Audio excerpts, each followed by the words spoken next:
Hey everybody, it's Eri from Tokyo. This is your cryptocurrency update from Japan. And wow, this moment, these days, right now, it is what we have been preparing for, many of us, since May 2021.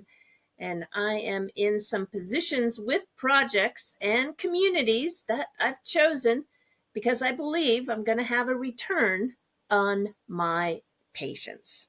Yes, that is something that I am quite happy about. And you should also be thrilled to be in this space at this time.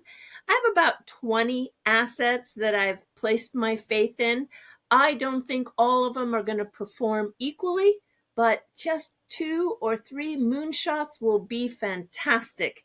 Here we've got ETH and Bitcoin, both just kissing their all-time highs in the past 24 hours. And take a look at the Bitcoin dominance. Finally, a dip below 60% dominance for Bitcoin. This is an indicator that clearly shows that the liquidity is spreading out beyond Bitcoin.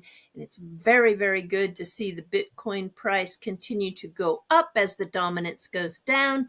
And those altcoins, including Ethereum, which is really driving the pack, are increasing. I know it's an old but true cliche, and that is follow the money. BlackRock has hit a new milestone with surging 49 billion in crypto holdings in the last 6 months to now 103 billion. So the question is, what will it be a total with the new ETFs coming by year end? I think easily 200 billion.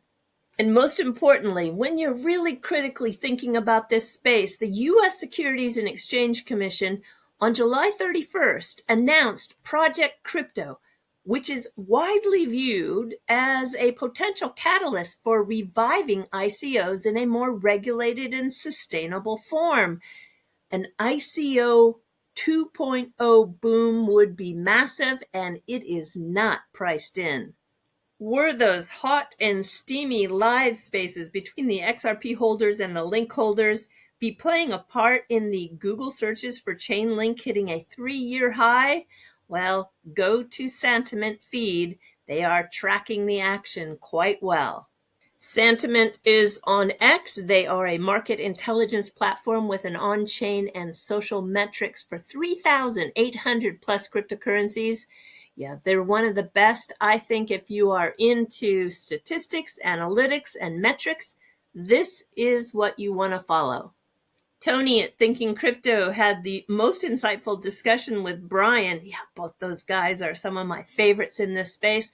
They talked about Bitcoin, Ethereum, XRP, Solana, and SUI. And if you haven't seen it, it was uploaded about 6 hours ago. I'll be sure to put a link in the description of this video. I guarantee you're going to hear a lot about XRP and FLR synergy with Hugo and Santiago talking in this video that is hosted by Jenna. There has never been 2 independent layer 1 chains that have combined their native assets to become a monster play in the blockchain space like this before. I want you to be ready. I got a great question from XRP and your mom. I was asked, what's my opinion of XRP? Well, I have kept positions since 2017, and I've dedicated thousands of hours to providing research. In addition, I've been part of a small group in the community since 2021 that worked behind the scenes to develop ways that the XRPL ecosystem could thrive through enhanced community participation and foster growth. One doesn't get up at 4 and 5 o'clock in the morning every week for years, meeting with like-minded people in the community to see what effort could come to fruition unless you believe in XRP. I got a crazy comment from Kingdom Zion where he asked if I'd run out of content by posting the Novogratz conversation. Are you kidding?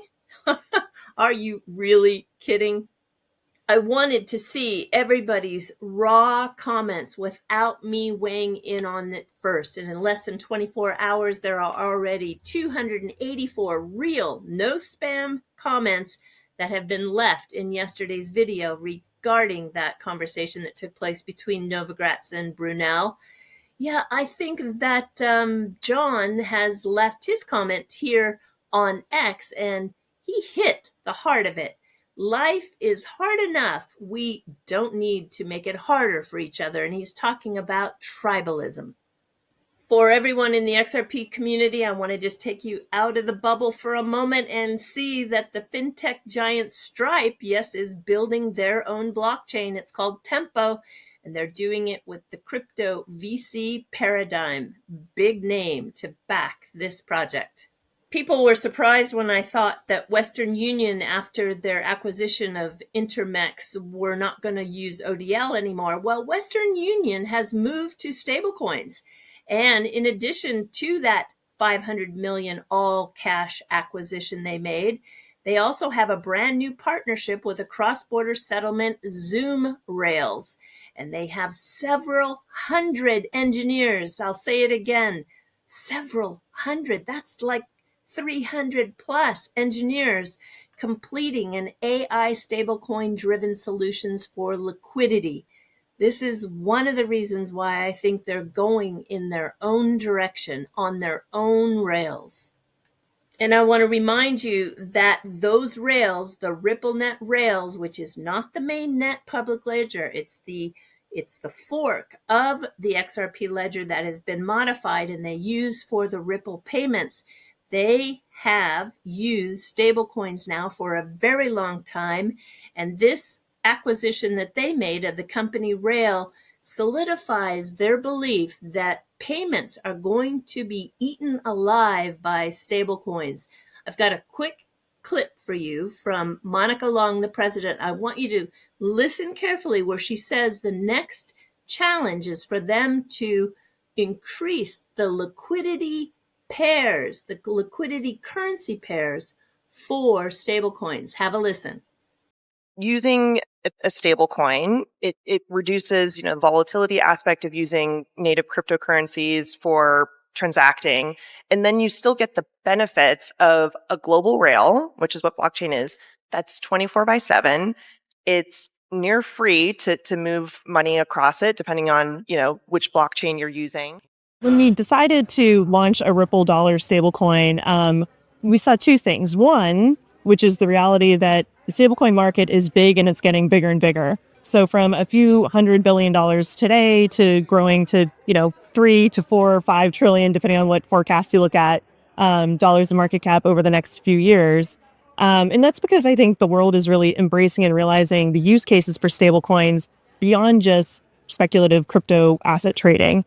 The second reality is that stablecoins have been central to our payments business. So, to use blockchain to make cross-border payments a lot faster and lower cost, we've been using stablecoins for a while now. And so, the more ownership we can take of our product suite, the better. I think there's two kind of long poles to making stablecoin payments the norm or to make them really explode in growth globally. One is connecting blockchains to domestic systems. And that's really, that's been the hard work of Ripple over the past, several years, is building the network itself. And, you know how it is in payments. There can be many different ways to achieve that through different strategies. But the second key thing is, I think, liquidity. So you think about FX markets in 2024, there was upwards of $200 trillion in FX volumes. But in stablecoin volumes, it was like $25 trillion, mostly through speculative trading. So the next challenge that we have as an industry is to now create the breadth and depth of liquidity for stablecoins across key currency pairs like AED and others. Ripple owns many XRP tokens. We also staff a team of core ledger developers who are always, continuously working on and innovating with the ledger. So I think, one, we have always been working in service to build use cases that make use of the attributes of the XRP ledger. So that's why we've been focused on payments from the beginning, because it was always kind of built for payments. And yeah, I think that having the competencies in-house between, blockchain development as well as the commercial teams building the solutions on top of it has been beneficial. Be sure to set your reminder that discussion with Hugo and Santiago is going to happen in 25 hours. All right, everybody, do take care. Sayonara for now. Bye-bye.